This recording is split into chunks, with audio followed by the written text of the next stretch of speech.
بقى ده اسمه كلام يا جدعان؟ ده اسمه كلام؟ نقعد نضيع وقت ونطفش الكورة طول الماتش عشان نروح ضربات جزاء ونخسرها؟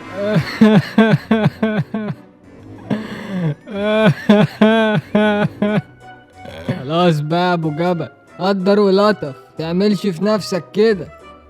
انا السبب. انا السبب.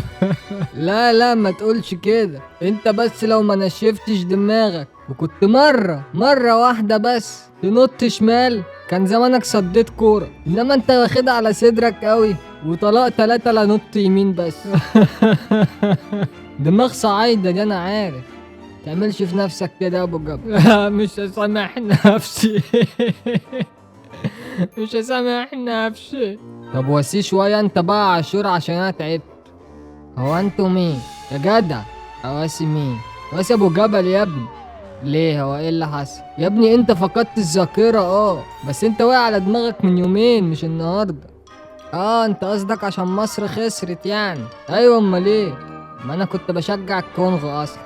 يا خاين، انت مفيش ولا انتماء كده خالص، ولا انديه ولا منتخبات. يا عم اسكت، هو في حد بياخد بطوله ما كسبش ولا ماتش؟ ما احنا ما كناش بنخسر برضه، اديك خسرت يا اخويا، اديك خسرت. مال الحرام ما بيدومش يا ابني.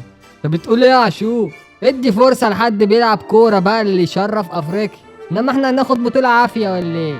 انت بتقول ايه؟ هو الولد ده بيقول ايه؟ ما تاخدش على كلامه يا ابو جبل، الواد لسه مش في وعيه، تعبان. هو هو احنا ما قلناش هنلعب افريقيا تاني؟ يعني احنا كنا لعبنا اولاني يا ابو جبل. قدر ولطف يا صاحبي، قدر ولطف.